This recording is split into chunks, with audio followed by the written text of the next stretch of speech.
Look within. Look within. Look within. And live your life. And live your life on the edge of two worlds. A reality where you find true understanding of who you are. Take the step into the unknown with Alexander McCaig and Jason Rigby as they explore the thinly veiled world of consciousness, spirit, and the human condition. Join them in embodying the oneness of all. Walk the cliff's edge between the seen and the unseen realities. Welcome to High Density Living. We are on the magic school bus today. Yeah, and we haven't done any psychedelics. Yeah, or I think a more appropriate thing for this would be like Black Magic Woman. That's a great song. Santana's phenomenal. I like back in those days. Yeah. I can listen to that song over and over. Mm-hmm, mm-hmm. What's another? Do you have any other magic puns? I'm the Magic Man. Yeah. Wasn't there a magic song by You got the Who? Michael Jackson? Well, there's one by Michael Jackson, the Who. I don't know if ELO did one. Well, I think back then too, and that's what we're going to be talking about. Back then, they did all. I didn't cut yours up if I was blasting you earlier with your headphones. I was like, I like to hear you without an echo.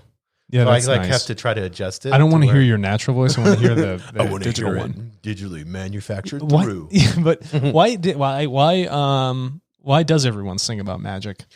Why is magic a thing? Why is Harry Potter like so? Oh, people love. People are hooked on magic. Yes. You know, magic is like, and then they spell it differently too. You yeah, have MAGIK. Then you have the David Copperfield, which is like illusion of hands. But yet they're still magicians. Who's the guy that does the street magic? Always like kills himself on a fence. What's his name? I know who. He was with Britney Spears. Yeah, what's his name? Come on, I would know his name. Chris Angel. Chris Angel. Yeah, I'm like, what's that dude? He's always killing himself. Douchey. Yeah. I'm gonna hold my breath for 30 hours. Okay, dude. Good luck. I wonder how many bodies he's gone through. I have no idea. He's figured out how to come back. Yeah, he has come back. Yeah. I don't know why. Why don't you just purposely want to drown yourself? I don't know. Yeah, I don't. I think it's what was that movie with the two magic guys and it was really, really good and it had Christian Bell. And I love that movie. Remember that? And I don't want to. And they were doing that. They were killing themselves. But it was like back during Tesla's time. Yes. Yeah, that was a great movie. Oh, it's a phenomenal film. I can't remember. The Illusionist? No. Yes, I think that's what it was called. Something like that, right? I think it was The Illusionist. What an amazing film. Yeah, David Bowie was in still that. Figure out how he's doing it, but he was actually killing himself. Yeah, because he was splitting himself dimensionally with Tesla's like big coil machine. Yes, yeah, so good. You'd be like creating. I need to watch that again. I actually want to watch that right now. Mm-hmm. But why is it? Everyone's always worried about the physical magic. Speaking of magic, but it's the physical sense of it, right? People are like, ooh, physical magic. We're gonna get this book to float. So we got a big book here. How thick that is? Yeah, that's almost as thick as Alex's dick. I knew I could make you laugh. You did a good job. I appreciate the compliment. The Golden Dawn. What? That's really interesting. Israel Golden Dung? Yeah, Golden Dawn. No, it's yeah. not that book for the cows. This is the 7th edition. Yeah. Well, why do you have to have so many editions? How many times you got to rewrite something so huge? This is this book. I used it instead of my kettlebell. Sorry. We made some mushroom coffee. Illegal or legal? No, legal. Legal. Yeah, legal. Coffee. No psilocybin. Yeah, and there's nothing. We put all different types of mushrooms. So we're from chaga to turkey tail to reishi. Then you got some nootropic. Yeah, I don't. My brain is like exploding out of my skull. Yeah. But I asked you about this book. You did. And then you brought it over and scared me. Yeah, I did. With how big it is. I dropped it off like a threat. When did you read this? I read that book 2.5, maybe 3 years ago. Oh, when you were 14? Yeah, when I was 14. I wish I was, competent enough to do something like that. But it took me a very long time to get through it. Oh, I can imagine. To me, that would probably take me a year. I didn't realize, because what you're doing is you're talking about it's not a secret society, okay? You have the Freemasons and things of that nature, and everybody has their rituals, but it's like, hey, I'm going to give you all of school from preschool through college in one book. Yes. In a spiritual sense. And they're like, here you go, read it and, really integrate it with yourself. And then that's what I found in this piece of literature here. I actually bought that up on Mass Ave up in Boston. I saw it and I was like, oh, I have to get it. It was a really great bookstore up there. Spiritual bookstore. Yeah. It's next to a food place I used to like. It's called Life Alive. So you just had like this little area you could go to. It was awesome. Oh, it was just absolutely fuego. Yeah, really enjoyed it. But this book, like I said, it took a very long time to get through, but there's an interesting history that comes with it. And the reason... You just keep looking at the floor, people. We're actually looking at the book. Yeah, we're looking at the book. I always try to think of like the listeners that they're listening or if they're watching this, like, what are they looking at?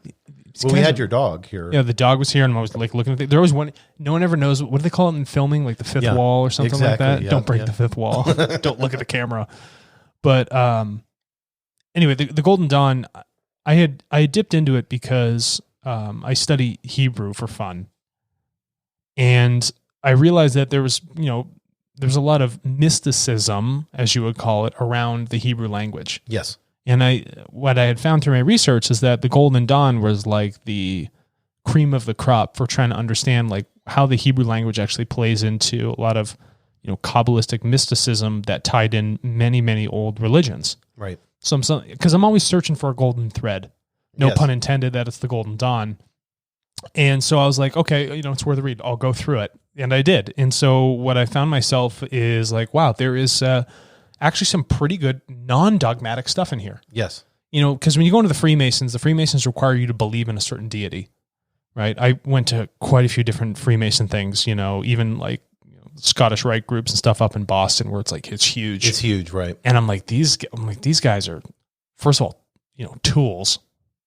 Like, what are you guys doing? This is like, none of this is cool. We're smoking cigar, drinking scotch. That's all they do, right? And they say, oh, we got these secrets, we got all this. It's like, no, you really don't really know much. I'm sure there's a small group of you that have some deeper traditions that take it extremely seriously.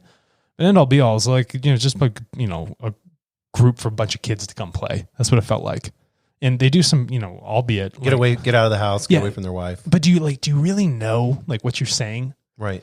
And so when I look at male dominated. I mean, it's male dominated. It's completely male dominated. You wouldn't believe. Can a female come in there? In certain parts of it, I know there's a different part of the Freemasons for it, but they are so chauvinistic.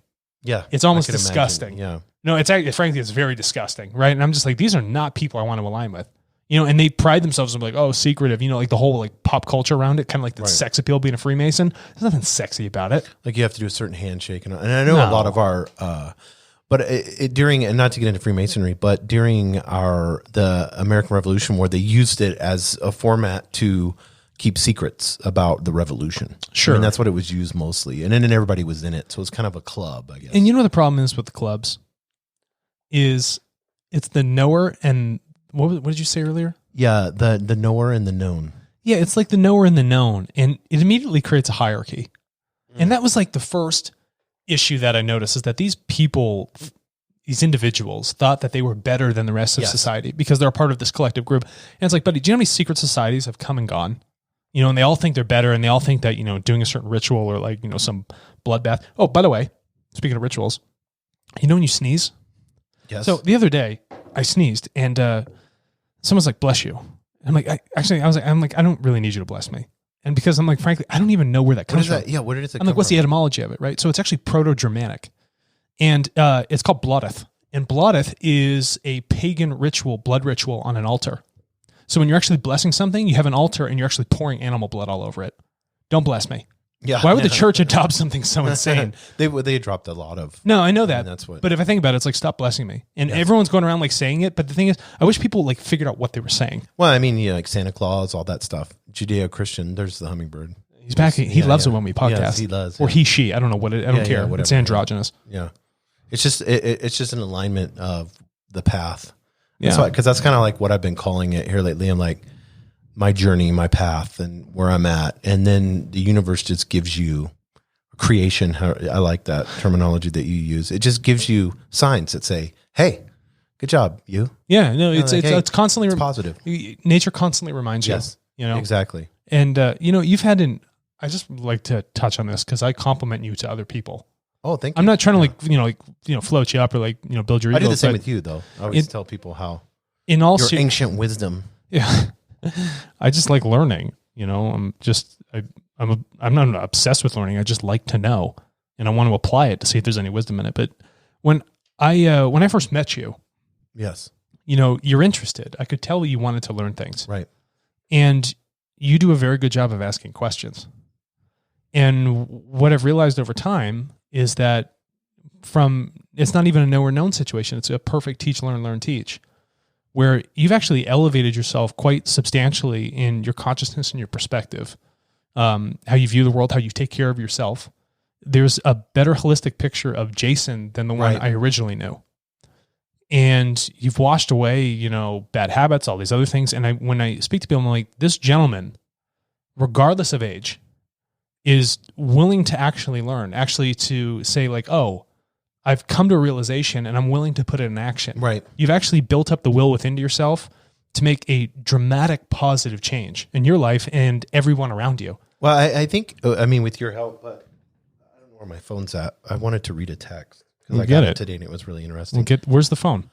Let me grab it because take a 2-second pause because it's interesting because this is building like people are like, oh, what's going to happen? Oh, Jason's gone. Yeah, I'm gonna, and that's it. I compliment him and he leaves the show. I'm going to sit here quietly so it builds up a little bit of like angst.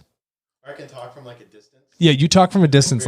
I know it's going to pick it up. It will pick it up. Hush whispers from Jason in the corner. Speaking of bad habits. Yeah, in our bootleg studios.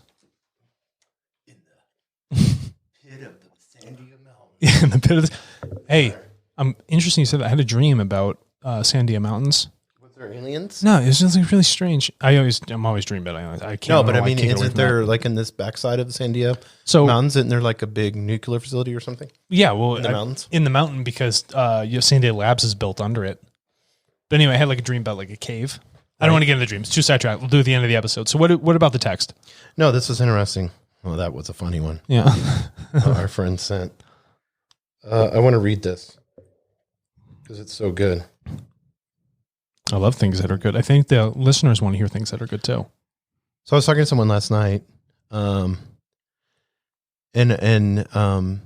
she said this. Funny you asked. I stayed up until 4 a.m. and was in and out of sleep. I woke up when you texted me this morning, LOL. She said, well, I stayed up because I was still pretty wired from anxiety, but also I felt motivated, especially after talking to you. And then she said, I applied to a couple jobs and I'm looking for more jobs. And then she talks about clarity and feeling clarity. And then I said, so thank you. I appreciate the kind words. I like when I motivate people to be better. That's my mission, but that's something, and the word motivate and all that is like, business terminology. But I think if my whole philosophy that I've developed, the teach learn has helped a lot. I talked about that the other day on my other podcast, but for me, it's like whether you leave this life for this world, the physical world that we look at, or you are with other people. I want people, whether I have a 30-second interaction with you or whether I have 30-year interaction with you, I want you to feel, or I want you to know, like your soul to resonate that I provided a ton of value to you and that you're a better person because I interacted with you. Yeah. You see what I'm saying? And that has become... over this year, that has become my mission. And I'm glad you said that because to the point of so-called, if you want to say sacrifice, which it's really not, but that's an illusion. It is an illusion. But in the group meditation I was doing last night, somebody had asked me after the fact. They're like, oh, you learn from the inside out, right? And I'm like, yeah, you do, but don't forget that you also learn from the outside in. There's a lot of self-reflective learning that happens. Right. But you also have to take external material experiences, like interacting with somebody, to balance that out. Negative or positive. Yeah, you have to have, there's always a unification approach, right? And there's always that law of opposites. And you have to have both of these things together, right? Because that creates a hyper oneness. We talked about in the previous episode. Right. But that's what you're saying is that interaction, you're helping fill that other positive half that people need for their actual development. So even if they don't recognize it, right, just like the emotion you might have left them with. Yeah, or the honesty, this person was talking about being an accountant, but then they're super creative and they want to, get into art and stuff like that. And that's where they feel most alive and passionate. They can stay up all night and do, their black and white photography and stuff like that. And I was like, why are you doing numbers? Yeah. Now some people love numbers and they love math and it gets them into that, and they love helping businesses by balancing their books, and that can be, and I know we need to get into the Golden Dawn, and I want you to talk about this real quick because I think this is so important. This could almost be a little mini podcast. You only have one body now. Yeah. It's not like cars where we can trade them in and out every 3 years. We have this one, meat suit. Until we get another one. I love that I know. term. That's why I was waiting to use it. And then we're doing something that we absolutely hate. It's like, and that's something this year that I've realized too. My job is to provide a ton of value in any interaction that I have.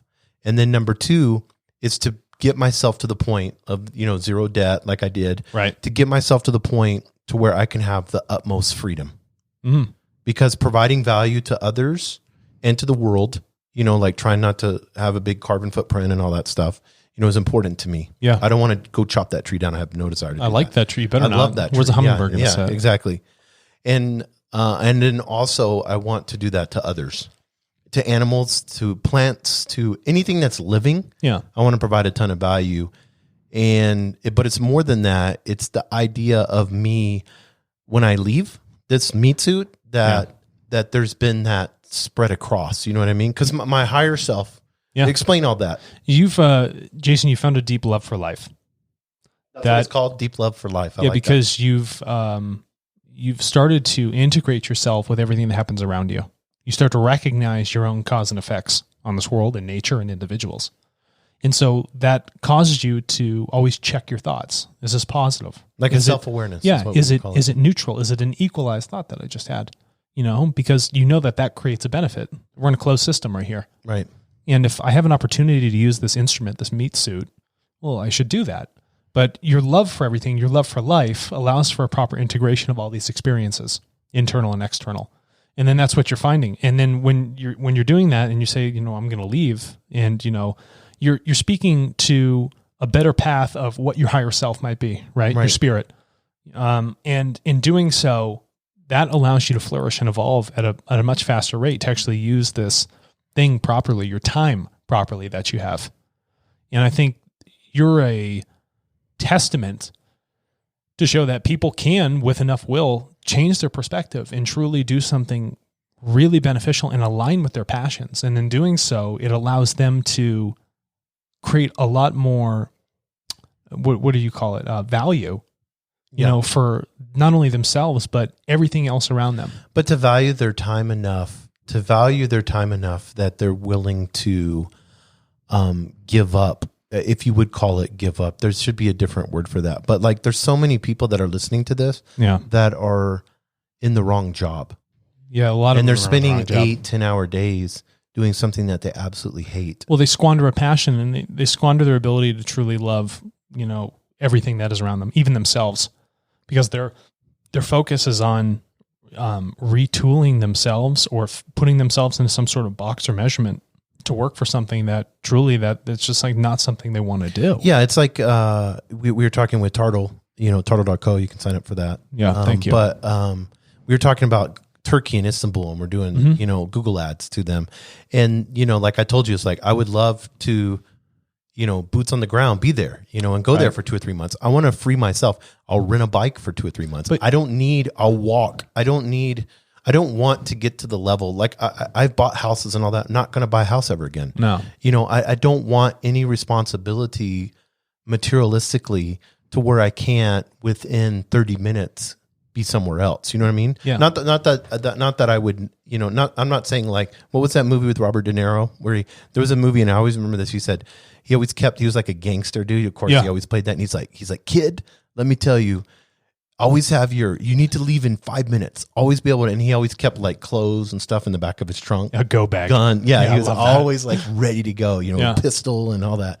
And not that it's that level, but I just want the freedom to be able to, and I will have that in my life because I know that my alignment is right. Yeah, that freedom of choice is you're not being hypocritical with your thinking and your actions. Yeah.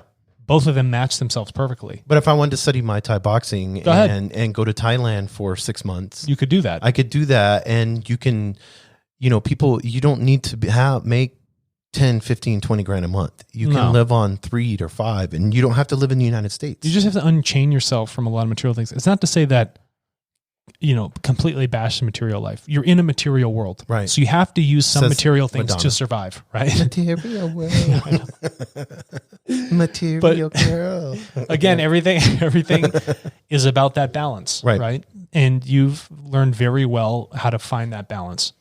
So let me ask you this, because I want everybody to know this, because you just recently got engaged. Yeah. So we talked about that a little bit, and I think that's awesome because you guys are like, that you're in perfect alignment with her. Yeah. And she also puts up with your bullshit, I would imagine. So. She puts up with a lot of my bullshit. And there's a lot of it, There's the sign language for bullshit. Yeah.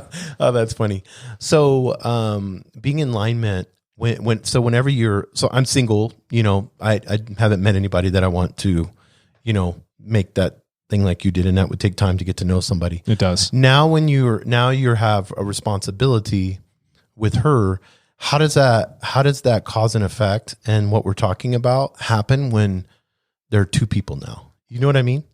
Yeah. I mean, how does it change your perspective now? So her and I, Amanda and I, our perspectives haven't changed. So this is something that was like a natural occurrence for us. It was bound to happen because we just knew who we are and, who we are together. Yeah. And we have a very learned relationship from one another. I learn a lot from her and she learns a lot from me, and we both keep each other in perfect check. And you guys like literally hang out together almost 7 days a week. We are with each other. Like people would. I'm not joking. No, most people could 24/7. I'm surprised. She seems like, because she seems very like, because she was talking about her being real athletic and real competitive and all that. It just seems like her personality would be like wanting to be independent. She seems like she's maybe I'm wrong. No. My perception of her is she would be fine. Here's where you're 4 or 5 wrong. hours being independent, and wanting a break from you. Here's where the misnomer is. Am I getting too personal? I'm sorry. No, not at all. No, I give her that independence all the time. She has every choice to do whatever she wants, and she knows I'll respect that regardless. Right. She can always make that choice. But the thing is, I don't have any, pressure on her. My personality doesn't make demands of her all the time. I'm just, I'm there with her. I'm there completely, always in support.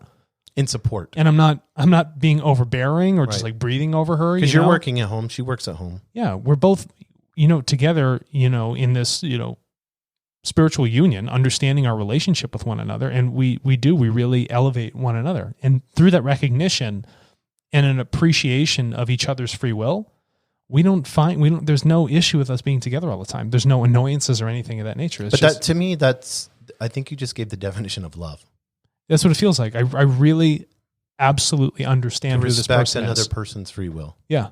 I really understand who she is, and in doing so, I'm allowed to respect her free will and her wishes. I like that. That's really good. That's really good. We need to add that, and we're going to do a whole show, not today, but we're going to do a whole show on the affirmations. Yeah. I think that you created. And I'm fortunate that I've gone through a journey of searching and having conscious thoughts that have led me to aligning with that sort of person, and that's who she is. And other people, they don't have that alignment, and she's gone through that journey too. And it's not a miracle. There's no such thing as a miracle. Right. It was just the cause and effect of the choices both of us have made in our lives have brought us together. But one thing, and we're going to have to get into this, but we're not doing total episodes, so we have a little bit of time. I hope you have some time. Yeah, you have ton of time. But because I really like this. And maybe you could speak to this real quick, is people come and go in your life and it's for a reason always. Always. Yeah. I'm okay. And whether she stays in your life till you're, 100, or she's like, I gotta get the hell away from this guy. Yeah. Or whatever. It's her free will. Mm-hmm. But we've talked about that and you're 100% behind all that. But, when people interact in your life, whether it's perceived to be bad or good, what negative or positive, I want you to speak to this, Alex, because I think this is so good. Because you've shared this with me and it's helped me out tremendously, is why they come into your life and then why they leave. Yeah, no, I'm glad you asked. So like all experiences, right? We are here to learn and evolve. Yes. So when someone comes into your life and it might not make much sense at first to you because you're not really aware of it. And only until the end when that person or that experience has ended do you realize like, oh, now I understand why I had that experience. But what was the point of it, right? Yes. The point of it was that this person came in to teach you something. And you made a lot of choices to align with that person so that you could garner that experience. A deep part of your subconscious and your will is driven to ask for that experience. I love that, yeah. And now this experience will bring itself back again and again and again if you're not learning from it. If you're not learning what has to be learned, you're like, why do so many negative people keep coming into my life? Why does this negative occurrence keep happening? It's because your conscious thoughts are driving you that way. You're not actually learning what needs to be learned, right? Negative or positive. And so if it happens once and you feel like, wow, it's actually, maybe it's becoming more difficult over time, maybe the energy is becoming a lot stronger, is because you're asking for it. Your conscious will is driving you for those higher energies because you want to evolve faster. But you want to know more and experience. But it's polarity. People attract like attracts like. Yeah. Like anger begets anger and happiness begets happiness. So if you have issues with anger, you're going to be attracted to a person that has anger. Right. And until you actually learn from that attraction. Yes. And you integrate it and then move beyond it. Like, oh, I've learned from this. I understand what this anger is doing, even though it's a very strong energy. I get it. Now I don't have to interact with that because my consciousness, I'm making a conscious effort to look towards new causes and effects, new choices. And as you become more self-aware and as you realize that, then these relationships that you feel that you're in, whether it's a mom, whether it's, a partner, whatever it may be in your life, it is okay to disseminate from that. It's okay to say, this no longer in my growth and in my self-awareness, this no longer serves me. Yeah, and you don't have to... It's not cruel or mean. It's not cruel. It's just we're here to learn and evolve. And if you're doing things that are creating a disevolution, things that regress, or that, split things apart that are non-unifying, don't do it. Don't follow it. Yes. Understand that that's not the best path for you. And you're releasing that other person to follow their journey. That's correct. Someone asked me again last night during the group meditation, after the fact, no one's asking me during the meditations. They're like, well, what happens when there's something, negative that's occurring? I was like, you have to understand here, you need to be thankful for all experience. Yes. Yes. You have to be thankful for it, right? And that gratitude is love, because what you realize that negative or positive, by thanking it and understanding that experience, allows you to neutrally learn from it. And in doing so, that is a very straight path to evolution. And sort of like, oh, I should avoid this, or like, what is it about it? And I'm like, no, even though it might feel very negative emotionally, whatever it might be, thank it for what it is. Disseminate that negative energy that you don't want to align with. And by thanking it, you're integrating with a higher energy, a better, more loving path. So you can actually change the resonance of those conscious thoughts and you can put yourself in that direction. So that means everything. Yes. Everything. Is a positive lesson learned. The negative, even if even if it's a negative thing bashing you, it's a positive lesson learned because you're understanding how to integrate it properly. But it's so funny because that's, and I know Nietzsche and a lot of them, I've been reading a lot of him, but he talked about that. It's like, unfortunately, that's the best way we learn is in negative situations. There's something that happens in that time of suffering and grit and, all those things. That's when we seem to say, because he said this, he said, let me do an exercise. And would you rather live in a perfect world where there was no negative? What he said, what would you learn the most in? Would you learn the most in if you eliminated all the negative things out of your life? You wouldn't learn anything. Negative. There wouldn't be anything. And learned. all you did was just have a positive life. Or if I took the positive way and the negative, which way would you have learned the most? And he's like, 100% of people are going to say, I learned the most in the perceived. I like to use the word perceived, in the perceived negative. Yes. No, and that's correct because it's that perceived negative. If you don't have both, remember I talked about a law of opposites? Those positive and negative poles? You have to have both there because that's how you can determine the equalized path. But if you only have one, it's going to throw you off balance. Batteries don't work if they only have one pole on them, right? The positive. Yes. And it's the same magnet won't work if it only has one pole. Yes. It's George Campbell, the same thing with perceived for the journey. Yeah, it's obvious. You have to have a perceived villain. You have to have those opposites, right? Think about a tree going into the ground. If the tree's the positive and the ground's the neutral, the grounding agent, if it's not there to hold the tree, then the tree's just going to fall over. Weren't you talking about like in a forest, the other trees know that one's dying? So what happens is the root system, you have mycelium down there. It's one of the largest organisms on Earth. Paul Stamets has talked about this, a couple other people, Terence McKenna, who wrote Fort of the Gods. When the trees are in there, this mycelium, this fungi, is sending, it's like a big brain. So if we're talking about like nootropics, it's like really juice in the trees. It allows them to actually communicate. Even if they're distance apart, the mycelium, that fungi in the soil, are actually sending those electrical transmissions back and forth. And it allows the trees to actually understand, oh, this one's sick. We need to send water this way, or do whatever's necessary. That's the same as like the mitochondria in our body. Yeah. Listen, there's no difference in nature. Yes. Right. And so that's something we have to understand, it's, or like, your white blood cells. Once one recognizes it, we got to send the rest of the lot down there. There's an issue here. We got the COVID in the body, And so, we're all doing those things naturally. And so that's why, in a deeper appreciation, to come full circle back to it, when you can look at the laws of creation and have positive, neutral, equalized thoughts, you realize that what's happening with that hummingbird outside in the tree are all the same laws that affect you also. There's no differential. Or whales in the ocean, right? Or the mitochondria that's underneath the earth that you don't see, or everything else that's happening in space. And I also want to just remind people that nothing is a miracle. What happens is you just don't understand from your perspective yet. And you haven't really been paying attention to the cause and effect of all of your actions. Because if there was a miracle, then that would say that creation has something that sits outside of its own physical laws. And then the logic would cause it to fold in on itself. It's also saying something external happened to me. Yeah, it is saying something external happened to you, but really... And that's not true. No, you did that. You made that choice. It was an internal decision that led to an external outcome that you assume is a miracle because you can't explain it, but everything can be explained. Mm-hmm. You just have to be aware of it. Yes, I love that. And so we should probably lead ourselves into, now that we're 30 minutes in of a little intro, we should lead ourselves into the history of the Golden Dawn because, a little longer than most hours later. But when we talk about the Golden Dawn, you said it's really big in Hollywood. Right now. Yeah. And then, with all the secret society and stuff like that. But there's an interesting aspect of it that there's an internal teaching. It's a lot about, remove the dogmatism. Let's look at what can be done in a very teach, learn, teach format. Yes. And it says that all the tools you need are inside yourself. And that's a lot about what we've talked about. Yes. And, even using you as a fine example for it. And so I want to talk about the history and how this specific subgroup that has, very old traditions, not to say that all traditions are correct, but there is a lot of good stuff in it. And I don't want to talk about the flaws. I want to talk about the things that actually align properly. But how this subgroup has actually a lot of positive benefits that we can all learn from. And I love it. Yeah. Yeah. If you want to dive into the history so we can, and interrupt me about it. Please. So I just took this from Wikipedia.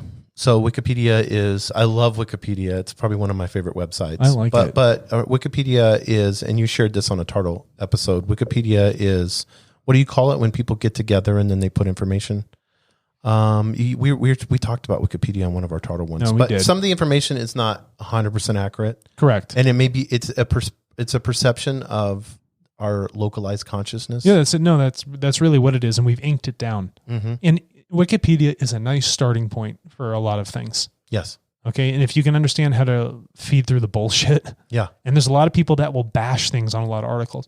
And when I see things that get bashed a lot, I know that's something I should really look into because why are you putting so much time and energy to shut this fucking thing down? Yes. Why can't you just let it be knowledge? Yes. Why are you trying to squander knowledge? And then that's when I need to do more research. Yeah. And that's, it should open your little self-awareness pineal gland to say, I need to go into this. Correct. I need to study this. Why are the politicians so angry right now? Maybe I need to find out the reason why. Yeah. It's just, and we won't get into that. Why is everyone so against, Zithromax, zinc, and hydroxychloroquine? Yes. Yeah. Exactly. Yeah. Why are we so worried about patents and vaccines and drugs? Why is it money? Why is the money such a drive? Why can't just let it be a generic, So the Hermetic Order of the Golden Dawn. Hermetic. That's what they called it. It started from this book. I'm going to have to stop you right here. Sorry. Here's our first stop. Right.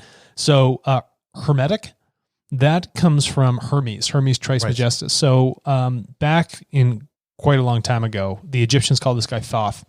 And, the Greeks called him Hermes. It was this very learned individual that came down to this planet. No one really knows where this guy came from. But he was so well-versed in so much spiritual knowledge that Hermes, people are like, we need to record what this guy's talking about. And he walked around, he gave talks. He never recorded anything himself. So it's like what we would perceive as a Messiah, like a Jesus. He was like this Messiah, but a completely non-dogmatic one. And so what happens is the priests of the times looked at this Hermes Trismegistus, right?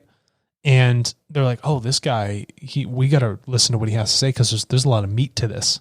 And that's where the priests kind of took a lot of the knowledge and held it for themselves. So that's where the Hermetic orders come from. So and the Hermetic part talks, and that'll dip into the Kabbalism and all this other stuff. But Hermes is a very influential individual, thousands of years ago.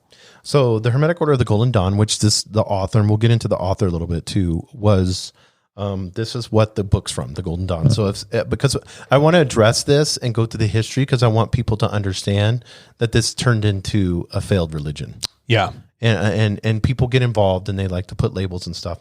The formation was 1887. Its extinction, 1903. So it didn't last very long. No. But then it got revived and then came through. And I know Israel brought it back with this book. And then now Hollywood's, Israel's the guy's name. We're not talking about the country. Its headquarters in London. Mm-hmm. And this is cool because it was, I can't say the Latin here, Ordo Hermetis Aurora or something, but what is that? Aurora. Yeah. So I like that word. Yeah. And I know that because they're talking about like the aurora, like the light. The golden dawn. Yeah. That light. But Wikipedia and everybody labels this as a secret society. It's not secret. We have a book I know, right here. There's exactly secret about it.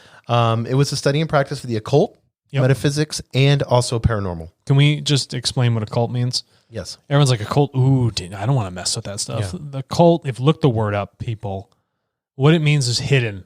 That's all it translates to. It just means hidden. It means unseen. It means I'm going to study the unseen. Right. Okay, go ahead. We've took it and said like, the guy that killed Cult, all the black little magic, kids, or the guy that killed all the little kids in Waco, Texas. Yeah. I know that's a real popular right now. On Netflix, they have that documentary on him. What was that? What was that church called down there? Do you remember that? Waco. I don't even. It was in Waco, Texas. Remember that? Churches. And then there was the FBI went against. Oh yeah, what was it called? The Vatican. Yes, we can get into that too. So occult, metaphysics, and paranormal activities. It was known as the Magical Order, the Hermetic Order of the Golden Dawn. It got huge in Great Britain. But what we're going to focus on today is what it shared with us and taught us about spiritual development. Mm-hmm. Many present day concepts of ritual and magic, such as Wicca and Thelema. So Wicca, so it's like almost like witchcraft. So, it's almost like it blended into a certain type of pagan background. And, Wicca, was the guy in the U.S.? I forget what the gentleman's name was who started the Wicca religion. He had a great beard. Yes, yeah. We have pictures of him and stuff like that. Yeah, you can look at the guy. And we'll do a podcast on Wiccan. And Wicca's like, I'm going to draw pentagrams everywhere and all this other stuff. And then people are like, ooh, pentagram, Satan. No, it's like, you really just don't really understand what the shapes mean.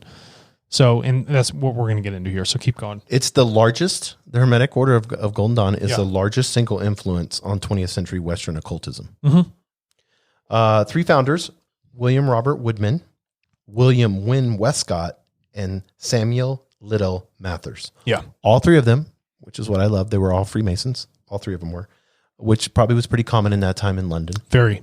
Westcott appears to have been the initial driving force behind the establishment of the Golden Dawn. It was based on hierarchy and initiation because they copied the Masonic Lodge. Correct. Third degree. This is cool though. And this is interesting that we brought in this. Women were admitted on equal basis with men. Yeah. And this was a huge diverting factor from the actual Freemasons at the time. Right. Like women, they could be a part of this. The first order, and they had 3 different orders. And the first order taught esoteric philosophy based on the Hermetic Kabbalah and personal development through studying awareness of the 4 classical elements, which were astrology, Terra, divination, however you say that, and then geomancy. Yeah. The second, our inner order, the Rosea Rubia of Aurora Crucis, which we get the Rosicrucians from. Yeah, so we got the Rosicrucians, especially over in Spain, right? Yes. So like, what's this Rose Order? And then like, how does that go back to like the Illuminati and like protecting the bloodline and all that other stuff? And there's if people want to know, there's a huge Rosicrucian museum and a big Rosicrucian order in California. Mm-hmm. And they have an Egyptian museum there and they have obelisk and all kinds of really cool stuff. And we'll get into the Egyptian stuff. So keep going. I'm glad you touched on that. The second order taught magic, including scrying, astral travel, and alchemy. Which alchemy always seems, I don't know that much about alchemy. I know a little bit, I know the part like, oh, let's change these elements and make it gold or whatever. But I would like to do a podcast on alchemy. I think it would be interesting. The third order was that of the secret chiefs, who were said to be highly skilled. They supposedly direct the activities of the lower 2 orders by spirit communication with the chiefs of the second order. Yeah. The foundational documents, because I think we need to get into that, of the original Order of the Golden Dawn, known as the cipher manuscripts, are written in English using the Trithmesius cipher. Yeah. So they were all ciphered. The manuscripts give the specific outlines of the great rituals of the order and prescribe a curriculum of graduated teachings that encompass Hermetic Kabbalah, astrology, occult tarot, geomancy, and alchemy. Yeah. So they kind of took all of those, put them all together. Thanks to Israel, though, all that ciphering and all that would take you a lifetime to figure out was put into that book. He translated it. And a lot of people didn't like that he did this. No, because and we'll get into that. You know, and we know what happens, right? Remember I said, like, you know, priests at the certain time when they were taking the knowledge of Hermes, they wanted to hold it onto themselves. They wanted to hoard that information because it gave them a sense of power over others. And that's why people don't like that. When you disseminate knowledge, it gets rid of that false power spectrum. So, of course, with the lodges that were going on, you know, and with Freemasonry, William Wynne Westcott, he was the one that decoded them in 1887. And then from there, another fellow Freemason, Samuel Little McGregor Mathers, great Scottish name. Yeah, great name. He got the second opinion and then went through and then turned to him, and they began to work on a coherent system that people could follow. Yeah. Because it was all over the place. So all this knowledge was split between certain groups, and they're like, how do we just unify it and put it on one straight path for everybody? Yeah. And so Mathers and Westcott, both of them, William Robert Woodman, Mathers, Westcott, they all came together, and brought these cipher manuscripts into a workable format. Mathers, however, is generally credited with the design of the curriculum and rituals of the Second Order. And there's a name for that, which is like the Rosia Crucis, the Ruby Rose and Golden Cross is what they call it. And you can see that a lot in Rosicrucians. Yeah. The first temple was founded in 1887. Westcott claimed to have written to a German countess and prominent Rosicrucian named Anna Springle. And she came in and helped decode the parts that they couldn't decode in these cipher manuscripts. And then she had the ability, which they didn't fully, but she had the ability to contact certain supernatural identities known as the secret chiefs. Mm-hmm. And they were considered the authorities over, they were supernatural entities, but they were considered the authorities over the magical order or the esoteric organization. And they said that they were a part of that. Westcott reportedly received a reply from Spiegel granting permission to establish a Golden Dawn temple. So they asked this woman for permission for this. And then they ended up, Westcott, Mathers, and Woodman made 5 grades outlined in the manuscript. And then they brought this, and this was interesting, in 1888, they called it the Isis Urania Temple. Yeah. And it was founded in London. Yeah, Temple of Isis. And known in this time, so this is 1888, they welcomed women to participate in the order in perfect, this is what they said in their writings, in perfect equality with men. Yeah. Now, in 1888, that's a huge deal. That's a massive deal. You have to understand their consciousness. Women couldn't vote at that time. Yes, yeah. And so they were considered complete equals. Yeah. And that's a big jump from a lot of, private groups. If you're in London, you want to be a part of like your little niche group. Yeah. It's like, no, gentlemen only. Yeah. Well, I mean, that's what we talked about in the Freemason. So I really start to pay attention to something like you said when you start going countercultural. Yeah. Because that's why I like Jesus' teachings and stuff like that. Cause he was the same way. He's like, women are allowed to learn just as much. So anytime you see a religious dogma where there's a hierarchy and then you see something coming in that begins to threaten all of that, now you're seeing light penetrate darkness, Yeah. A golden dawn. Yeah. A golden dawn. Enlightenment. The inner order, the first order, that was established in 1892. And then from there, they began to disseminate this information, and it began to grow, and it moved into the Osiris temple, and then they had a Horus temple in Bradford, and then they had an Amun-Ra temple in Edinburgh, and then they had the Hathor temple that was in Paris, France. Yeah, why do they continually go back to ancient Egypt? Well, because there was a time in the earlier dynasties of Egypt when this Hermes gentleman showed up. Yes. And there was a large dissemination of this knowledge. And a lot of this knowledge was found in this thing called the Egyptian Book of the Dead. And the Egyptian Book of the Dead laid a massive foundation for this order itself and all the other orders, frankly, even Freemasons and everything else, because this was the knowledge of the priests at the time. And so they're like, oh, this is something we need to look at. We need to look at the rituals and understand the function of how the spiritual realm actually works. And so what they do is they pay homage to certain gods of Egypt at the time, right? Thoth, Isis, all those other individuals. And then that's where we find a lot of the basis. And that's why they'll build temples, in their honor. And that's why, like you said, like why do you have obelisks and all those other things is because it was such a heavy influence that has been carried through for thousands of years from the Egyptian Book of the Dead and Hermes. They're like, this is the knowledge that has to be passed down. And understanding it, the symbolism of it is what Israel Regardi, the gentleman who put together this tomb over here, had championed himself to do and make it public knowledge. So I was like, what is the actual understanding of Hermes Trismegistus? What does the Book of the Dead mean? And how does that tie into Kabbalistic Judaism, right? And all those other, or Christian mysticism. How do we blend all those things together and see like, oh, where is the golden thread in between all of this? Yeah. And I want to talk about these secret chiefs because some of the followers believed in the Golden Dawn tradition that the secret chiefs were not human or supernatural beings, but rather symbolic representations of actual or legendary sources of spiritual esotericism. But the term came to stand for a great leader or teacher of a spiritual practice that found its way into the teachings of the order. So whether, in Israel didn't believe that Jesus was real, he wasn't. He kind of took this, that they were not really human or supernatural beings, but they were a representation of. Yeah. So if you don't have proof of it, then people end up believing in it. And belief says that I need to be submissive to a hierarchy for somebody else to tell me that there's truth in something without me realizing it myself. The person named Jesus a person named Jesus, there is a person that they said, oh, this guy was Jesus. Well, Jesus was a falsified name. And people don't realize Yeshua was Joshua, where we get, and it was a common name. Yeah, Yeshua ben Joseph was the name that they were looking at. And so what does Yeshua mean? So just to kind of break this down, because this was a deep realization for me. When you talk about the Tetragrammaton in the early Kabbalistic religion, it's Yud He Vav He, which is like YWHW. Now, in Hebrew, you're looking at those four things. Those are like the four elements, okay? Like they have the bull, the man, the hawk, and like one other thing. But that is almost incomplete because we know that man is representative of the pentagram. We have 5 points, right? The head, 2 arms, 2 legs. Right. Okay. So that's the geometry of our body.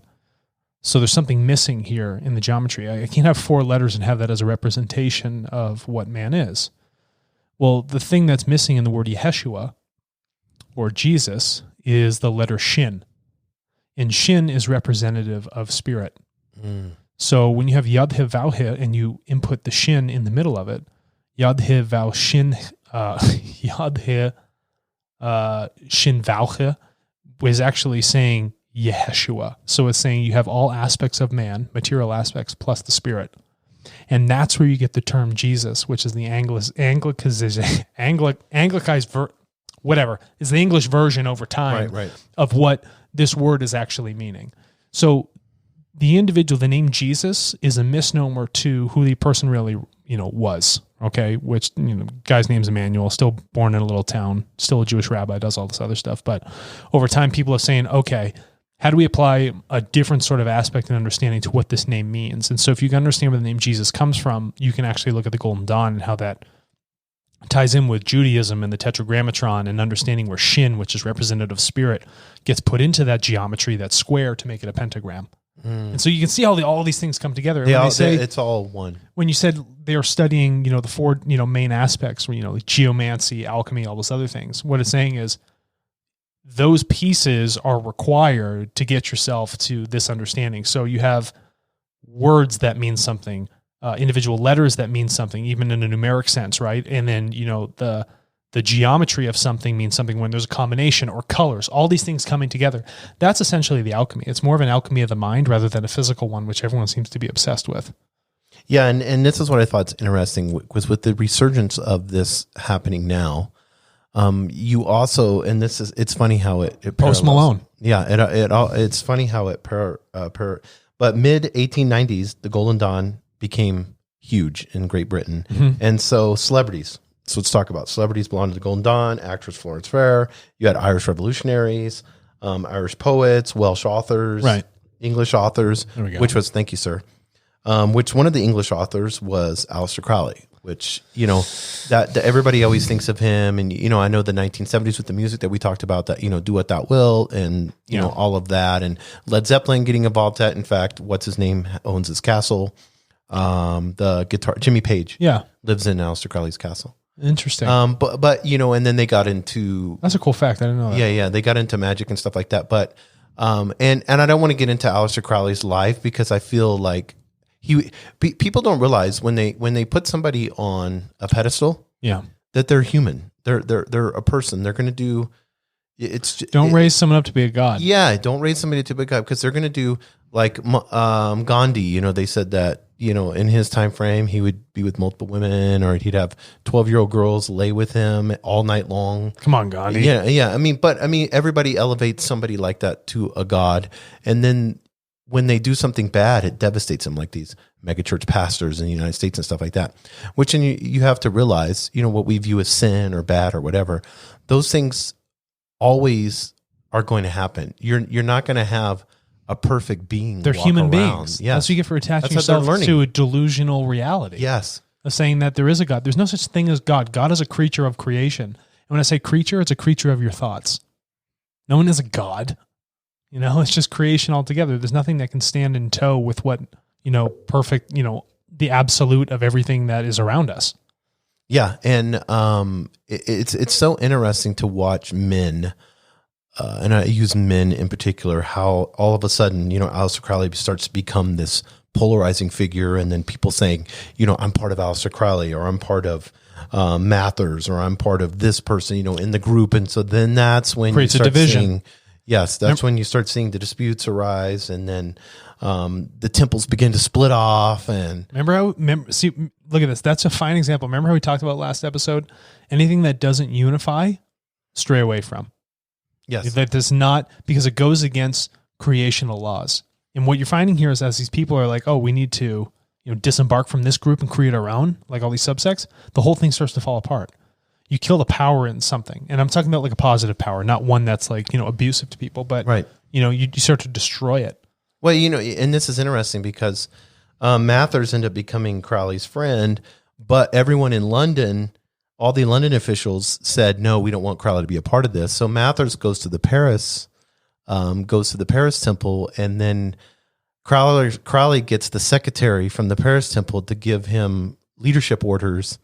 And then, you could just see how all of this is. There was a Miss Cronell was the acting secretary at the time. Becomes very political. So they get papers acknowledging his grade. So now he's in title.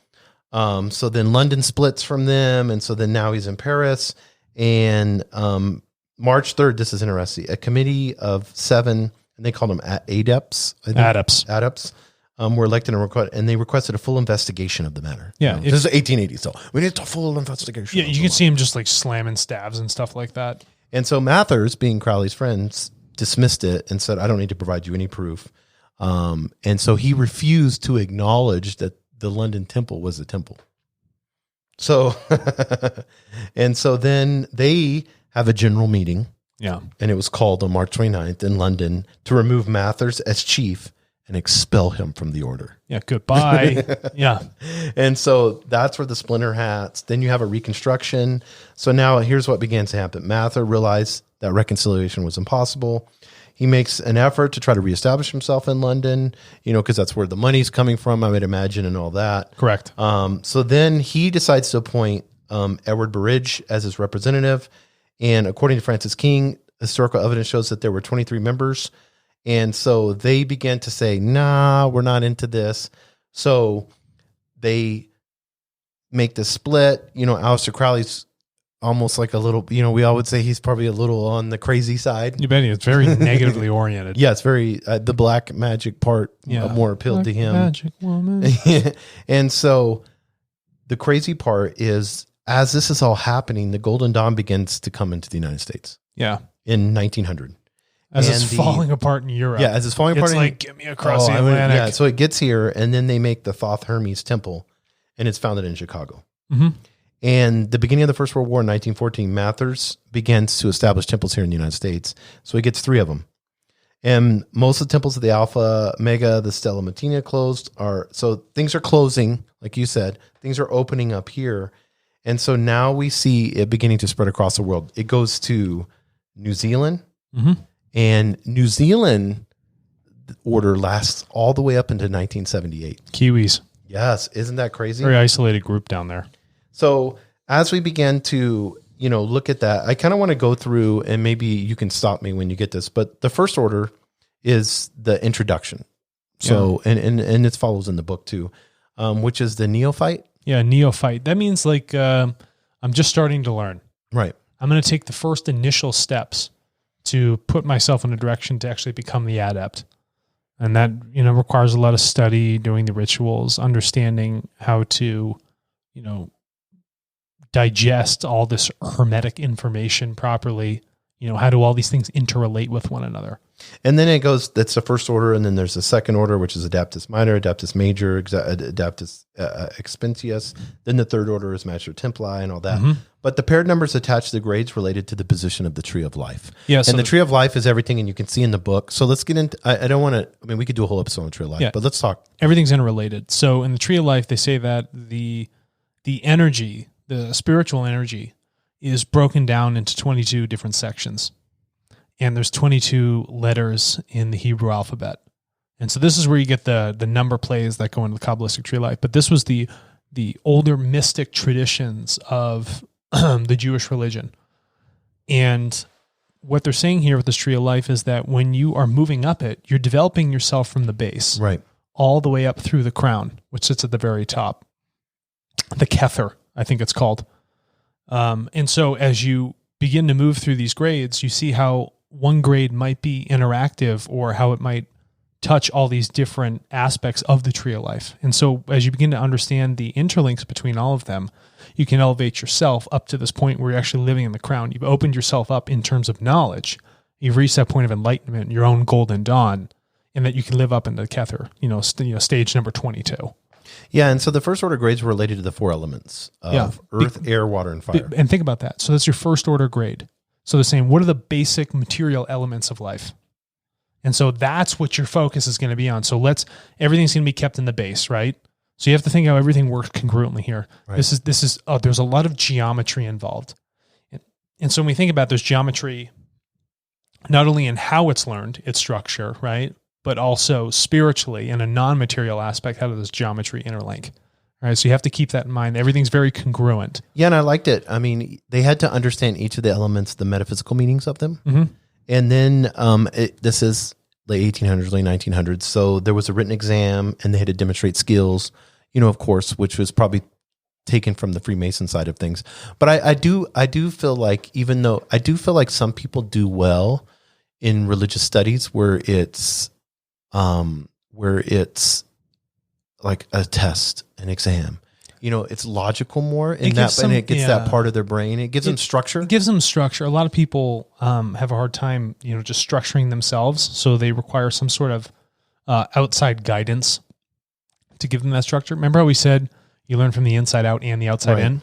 That's like the outside in for them. Okay. It's like, okay, so what can I follow to go down this path to evolve myself? This is by the way, this is the first time I ever learned that the word SALT is an acronym.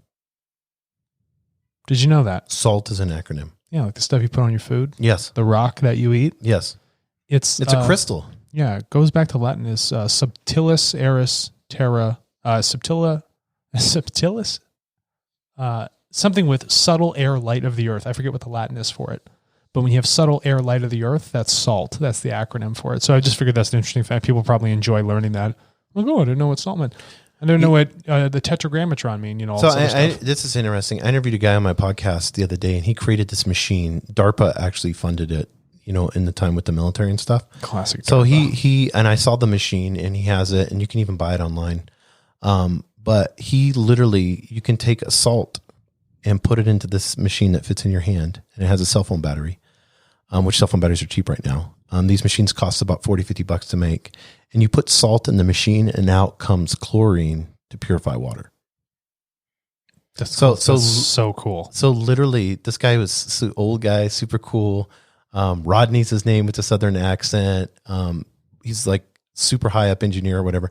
So it can do 10. So the battery life, like a cell phone, potassium chloride. but it can do 10 gallons of water a day. And it costs about 30 cents a year to run with salt. So for cleaning water. Salt. Yeah. So literally, so he uses electricity to remove the potassium, the bond to the potassium, to just leave you with the chloride. What a smart dude. I don't know. And so you can run over this machine because DARPA wanted it to be indestructible military, so you can run over it or whatever. It's super rugged. So you can literally in each village, put one of these little devices in somebody's hand. And because he was saying that not in our country, but in most countries, especially third world countries, 50% of the hospital beds are water related illnesses. Go to Taos.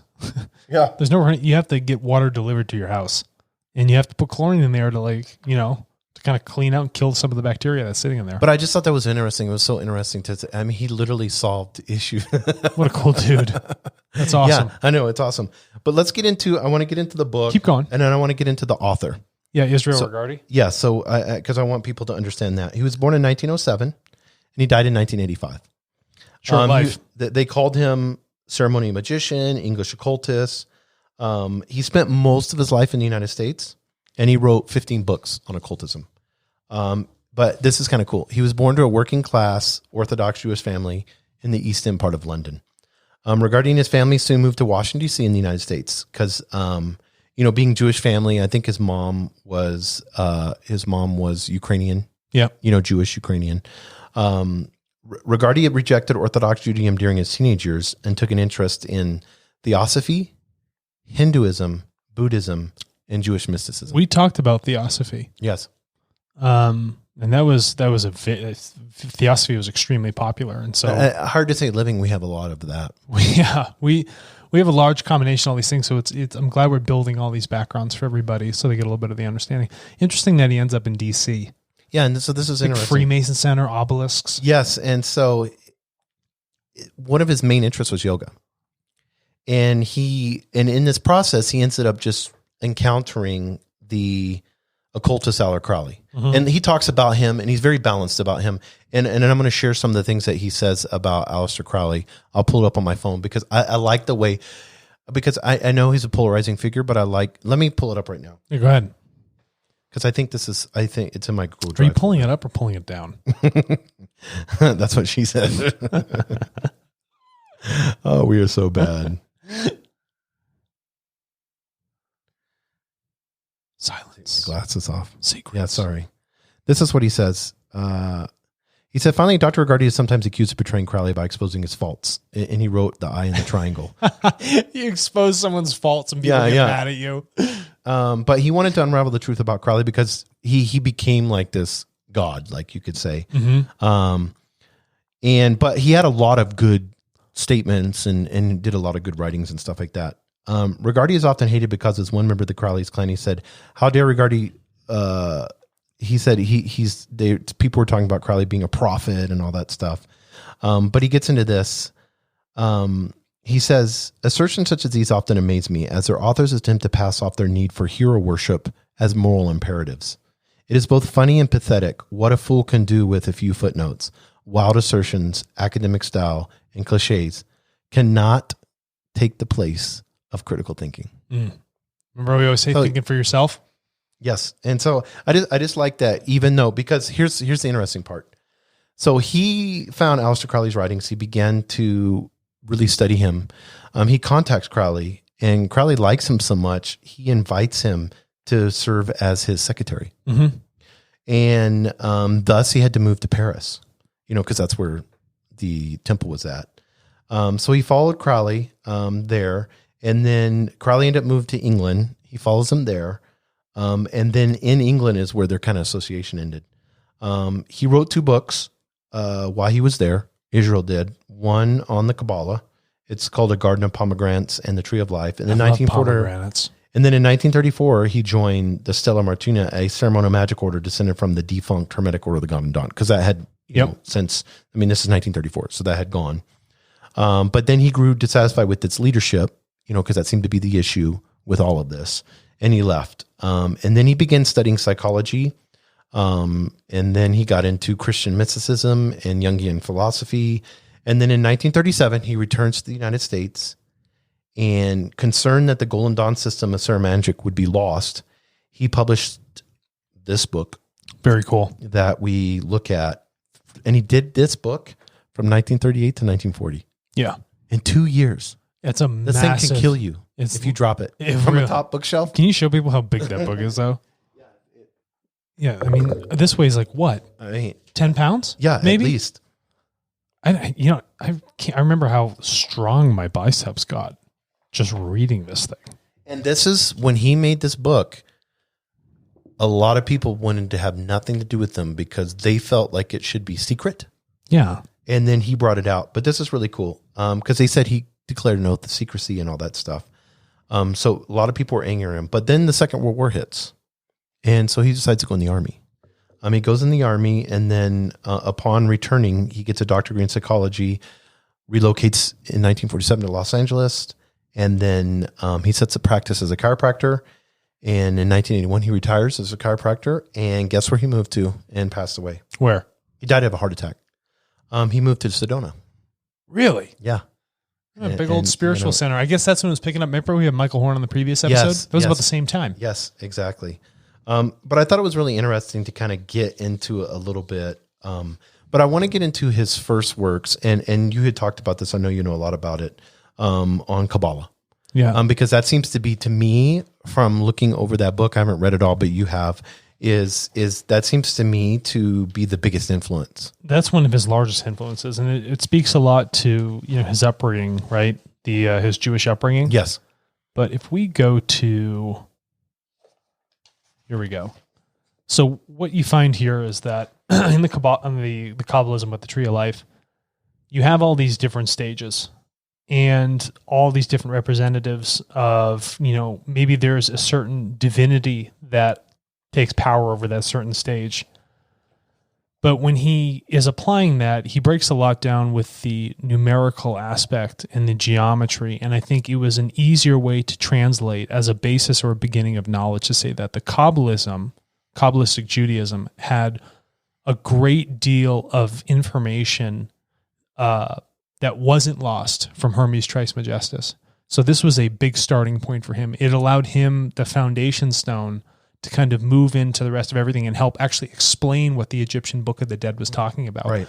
And you see that there's a massive connection between Egyptian study and Jewish studies, rather than how people tend to separate a lot of them. Well, there's a lot of shared commonalities, but a basis for them actually come and were preserved in, more of the Kabbalistic Jewish faith.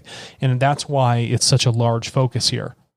Yeah, and even in 1935, he finished a book called My Rosicrucian Adventure. Yeah, and the Rosicrucians are big in the Egyptians. So I want us to tie in, if you would speak to this, Alex. I want us to tie in the why the Egyptian teachings and because we always look at movies, of Egyptian life, and I think a lot of us, and we always think of it as being a super esoteric thing, but what happened that the Egyptians, even to this point, even today, is so influential in religions?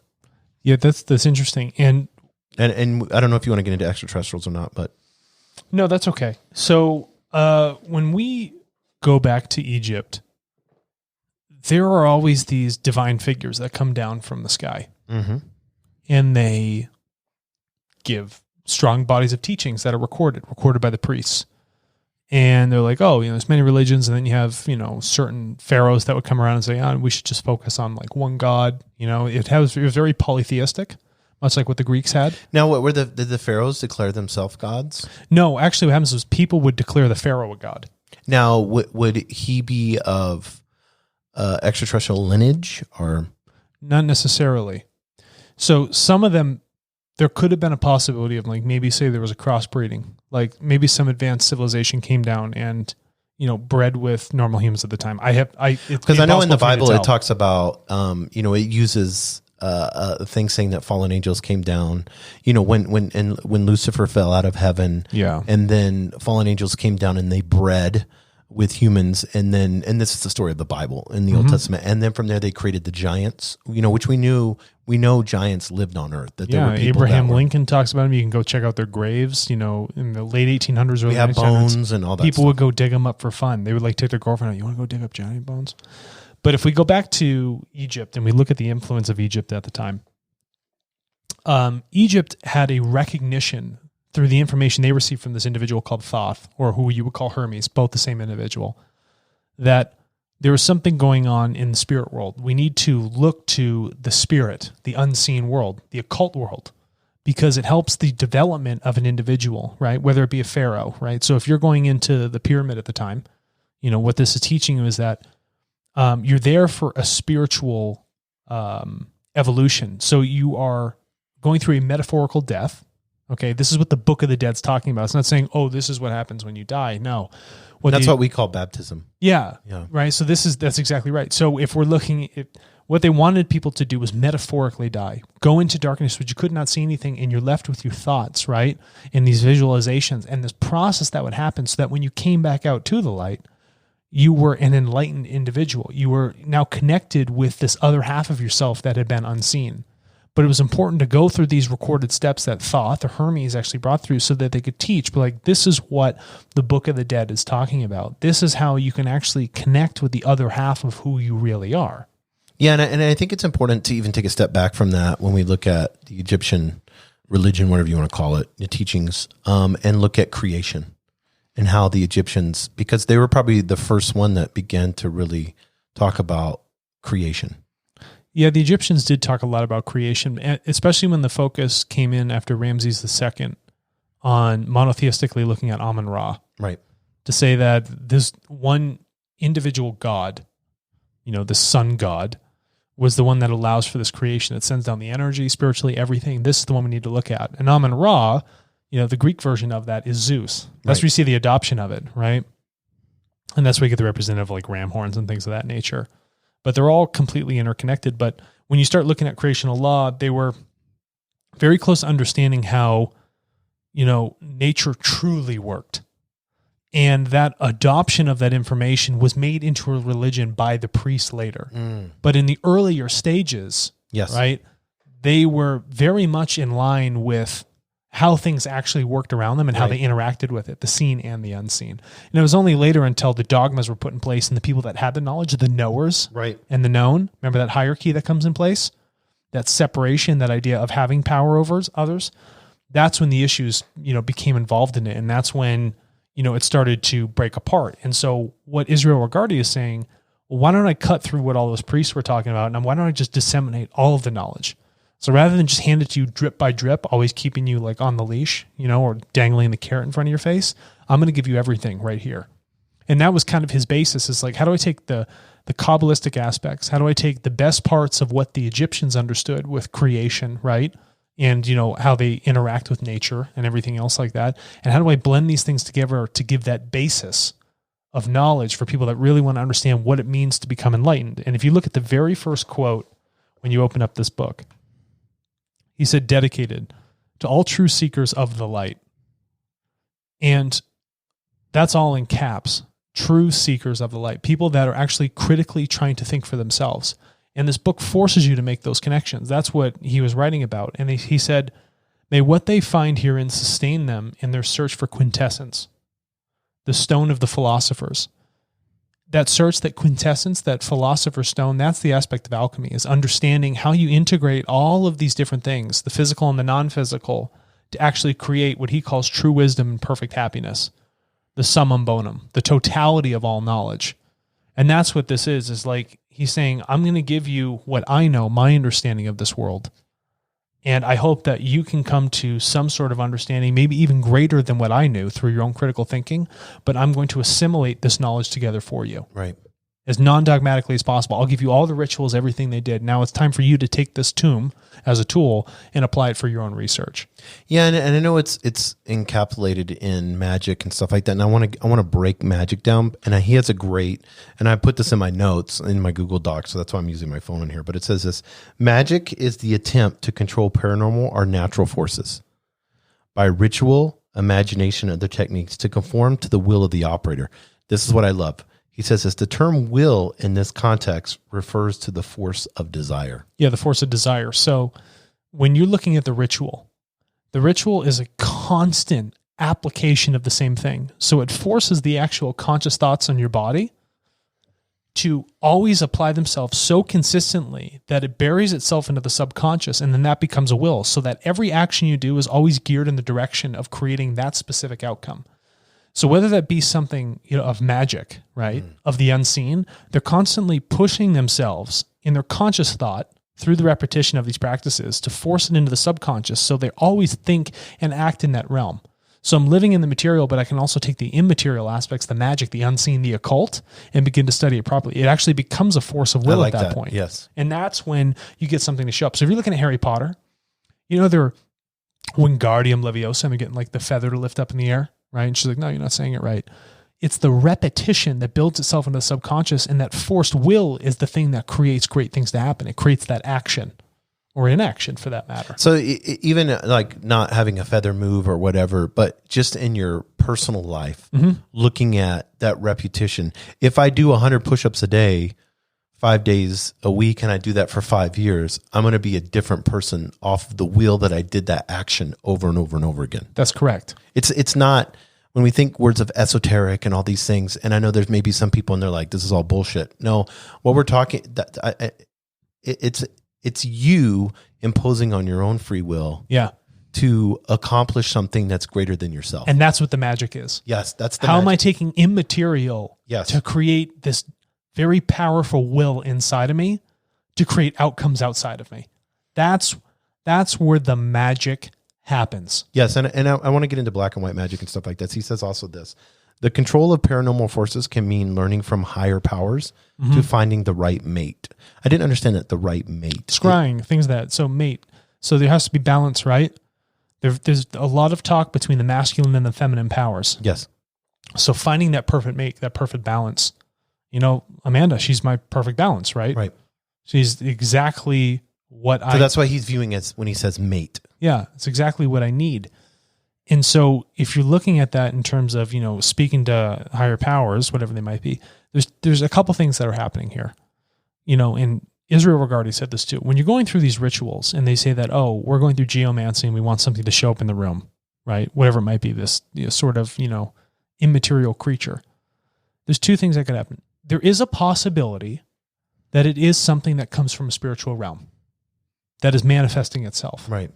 Or there's the fact that the ritual has become so strong in thought to these people that are doing it that they are so adamant consciously about it that they create a small delusion within themselves so that they are thinking they're actually seeing and interacting with something, but what they're doing is they're interacting with a combined consciousness in the realm. And he said so it could be two of those other things. And this is where his critical thought came in. He's not saying, oh, some spiritual being showed up. It actually happens with the ritual. This is very important. No, Continue. I love this. He lays out these rituals to show what they're doing, but he's saying there's a possibility of outcomes where you're so ingrained in it, and it could possibly be a delusion, or it could possibly be some sort of spiritual being that you've kind of tapped into. But it's impossible to tell. But he said you can determine kind of what information is actually derived from it, whether it's positive or negative, right? In whatever that stance, but there's a learning that is happening within it. Yes. Whether it's real or unreal. This is so good. This is probably right there. It's probably my favorite part of all our podcasts.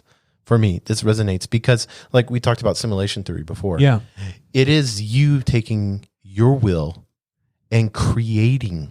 It's creation. It's literally creation. You are acting as creation because we've talked about in all our episodes. We're part and parcel of creation. Our spirit is creation itself. Yes. That's what that animates our entire body.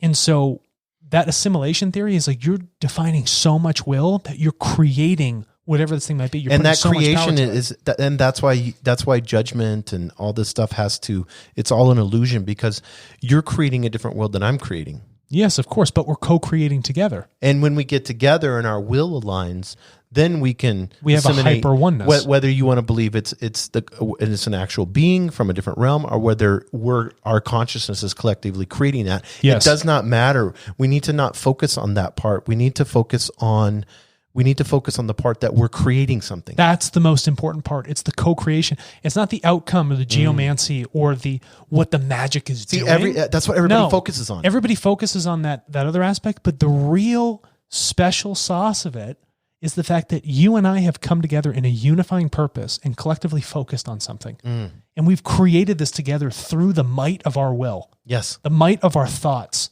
That is the real beauty of it. That's the unifying. That's the magic. That's the magic and majesty of what this is. But everyone always wants to focus on what's the outcome. Like, what is this creature going to tell me? Or who is this creature? Did he have black eyes? Was he gray? Was he blue? It's like, that's not what it is. Yeah. It's just the fact that you have this unifying purpose.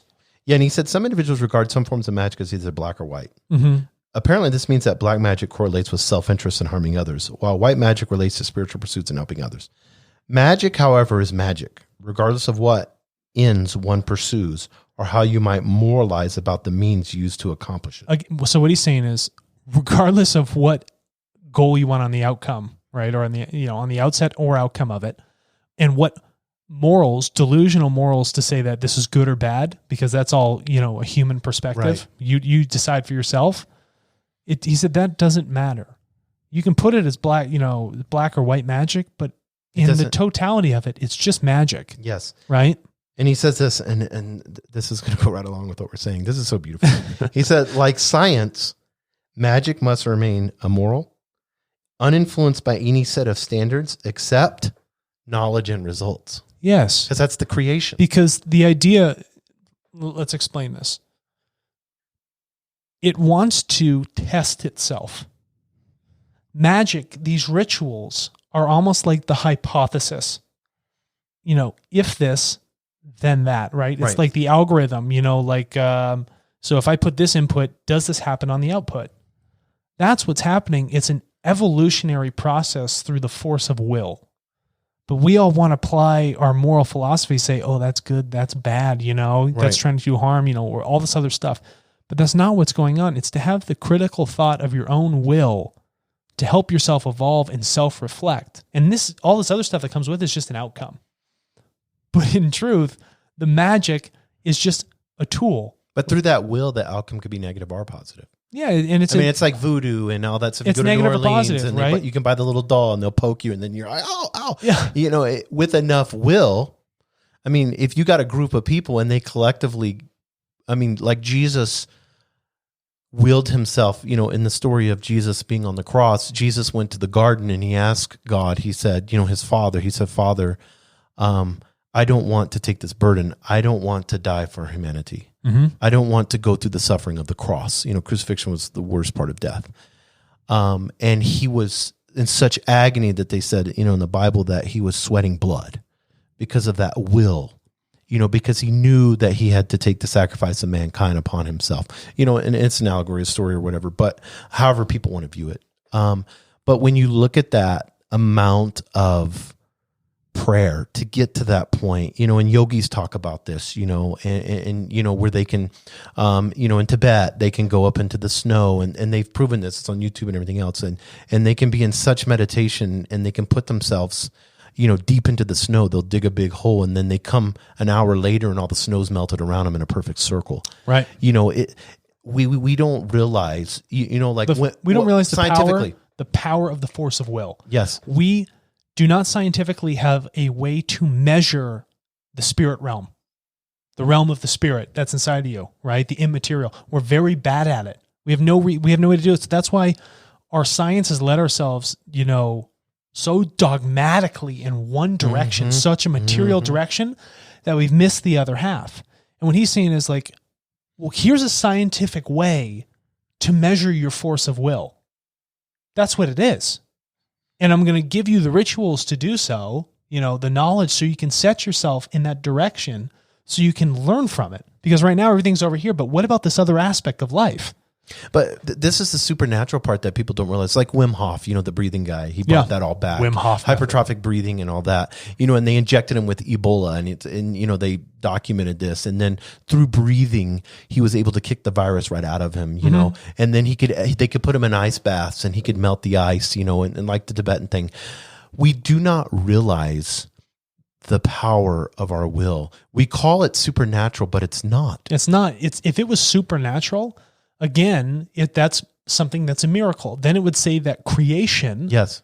There's a logical flaw in it. Our Wim Hof is special. No, he's not special. He's just doing something you haven't recognized yet. So you witness it as a miracle, but it's absolutely explainable. And he says that, and he goes, come to where, I think he's like in Eastern Europe or something. He's like, come here, we'll have class. I'll show you how you can do it too. Yes. And I think that comes back to that dissemination of knowledge, that dissemination of balance, that, we have a very masculine, scientifically driven world right now, but he also talks about, well, where's the mate? Where's the feminine? Where's the balance of that? And these are the interesting aspects, is measuring that force of will through these rituals and these practices so that we can have some sort of tool. And this was their tool to help understand the development in a spiritual side. Yes. And I think this goes right along, and I talked to you this before the podcast, and I want you to talk about this, is the word that we use that's, I'm learning this, and you've shared this with me, but the word that we use has such false, it has a false narrative, let's say that, and that's the word faith. Yeah, faith. Because if we look at faith as a prerequisite has to have belief. And when you say faith, that says, I don't know, so I have to take your word for it. I have to trust without even verifying myself. Yes. What is a trust but verify? Yes. It's a military thing. Yeah. So you have to go out and verify it for yourself. You have to have that critical thought, because if you don't think critically, you are not evolving yourself. You're saying, I am going to give my responsibility of my evolution over to somebody else, to have faith in something that I have no truthful understanding of, which forces me to believe. And that means that faith that I haven't recognized to be a truth says that I have to bend myself to whatever they say is the truth for me, because I'm not doing my own critical thought. It removes you of your free will. Faith is saying, I'm going to take your free will. Okay. I'm going to give it up to these people so they can tell me how to live and how to think, rather than me saying, okay, what's my own model that works for me? Where's my critical self-thought so I can determine if that is the truth? Is it empowering you? No, it's disempowering. Yes. Faith disempowers. Faith makes the consciousness sluggish. It sends you into an abyss of darkness where you don't think for yourself. It causes you to unevolve. You find unknowledge. And in that darkness, you walk around feeling for walls because you can't find your path. Or you're waiting for someone to take your hand and guide you down that way. Wall. Rather, it needs you to figure out what path you need to take. And Israel was really big on that. I mean, even at the end of that statement, he said, faith destroys your will. Yeah, he said, uninfluenced by any set of standards except knowledge and results. Correct. So when you look at faith, it's the same as that lady and people have made fun of her on YouTube or whatever, but that older lady in Florida, and she's like, I won't get COVID because I have enough faith in my Lord Jesus Christ. Doesn't happen like that. That doesn't happen. And people's done that, Jehovah's Witnesses won't get blood transfusion, because that's even for their children or anything like that. Yeah, because they have faith. Faith in what? In Mormonism, where we look at that and they're like, I have faith that even if I go through this process and I go to these temples and I do all this and they have rituals and all that, then I have faith that I'm going to, rule that planet with my wife and have celestial beings, and it's just so much fault, because this was very important. Yeah. Because our world is literally controlled by faith. It's controlled by the delusion. World religions control this world. Everything. Our systems of money. Not only the money, but your consciousness. Yes. They control your will to think for yourself. And they've asked you to give it up, and you've become so lost. Yes. You have squandered the light that animates you internally, that you've forgotten what it means to be a human being. And you put your faith in belief in something that defines who you are rather than defining for yourself what needs to happen. You take no responsibility for your actions. You say, I can go kill someone and pass it off to my God. Right. I can go create bad actions and pass it off to this thing. But what are you really doing? You learn no self-responsibility. Remember how we talked about in the beginning? You need to feel something negative, right? To actually learn it from an experience. Because if you only get the positive, you're never going to learn something, right? So it's that that asymmetry, that unbalance that prevents you from actually evolving in your consciousness and your spirit. Yeah, and it's that Tom Hanks movie, where we see the priest in the very beginning, and he's doing, he's which one I'm Da Vinci talking about. Code. Yeah, Da Vinci Code, and in the very beginning, self-flagellation, where he's hitting himself. Self-flagellation, and then he knows that he has to, because murder in the form of religion, which always happens when you get crazy religion out there, which we have a ton of for thousands of years. It's all based off of faith, because what you're doing is when you murder somebody, you're taking their free will. You take it right away. And you're doing it in the name of faith. And you decided for them that it's their time to die. Yes. Imagine if someone said, well, I'm going to decide it's time for you to die. And you want to know that doesn't work and it's illogical? Does creation just say it's time for you to die? Meteorite, boom, right through your car while you're driving. No, it doesn't. It doesn't just make people atomize into dust when it chooses to. When you die based off of creation, it's just a cause and effect. It's like you were walking around in India and there was a hungry tiger and it happened to just grab you because it was. It's not saying, it's not faith or fate. No, it's not faith or fate. You decided to be there. You made all those choices. You put yourself in that scenario. Do not pass it off to something else or to some higher authority, or to say that I'm going to wait around for some cosmic influence, because that will never happen, because you're being submissive to it. You're not learning to take responsibility. You're not learning to recognize. You're not learning to be wise in your decisions. And when you look at the Proto-Germanic influence of the word Yod-Hed-Vav-Het, which we're talking about here, and how that goes back to an old Lyrian form, what it's saying is Isvich. Isvich is a word for king of wisdom. And so actually accruing to that sort of wisdom and knowledge takes time. And that takes self-awareness. It requires critical thought. And that's the why opposite of faith. That's why Yod-Hed-Vav-Het, the Tetragrammatron, is raised up so much, right? It's that wisdom. Yeah, and so one of the things that he talks about is this pseudoscience, organized religion, and he calls it a disordered force.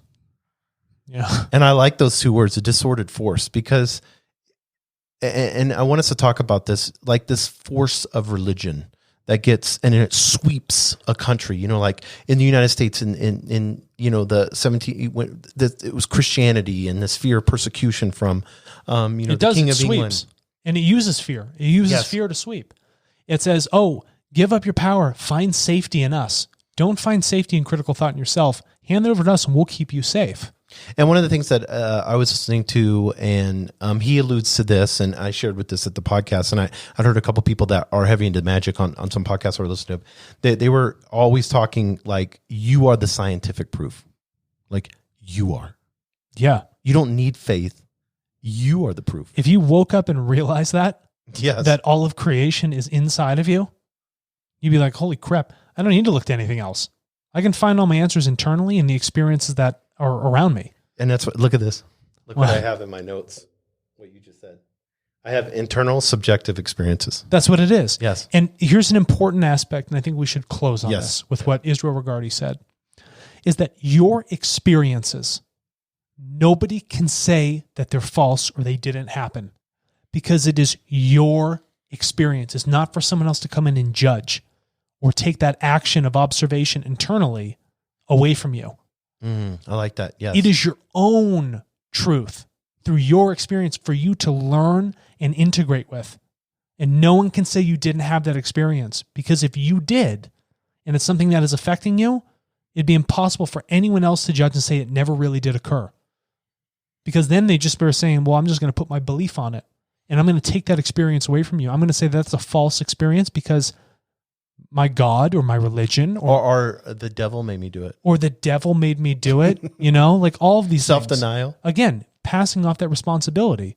But he's a key proponent. Be like, take those experiences, learn from them, and understand in your own critical thought, be your own scientific tool. And regardless of all these books that we talk about, all these people that we bring up, all this history, and closing this, Alex, last statements, we have to understand these people are not gods. Do not look up to a person. It is not and I wrote it down here, I want to make sure I get it right. It's not the knower or the known.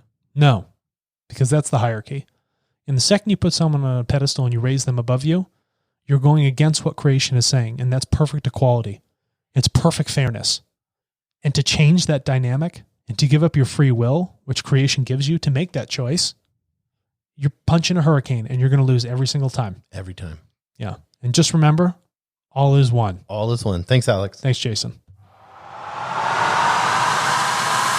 Look within, look within, look within, and live your life on the edge of two worlds. A reality where you find true understanding of who you are. The learning is done. Become the teacher in embodying the oneness of all. Walk the cliff's edge between the seen and the unseen realities. Become a higher density being. Please go to www.higherdensityliving.com.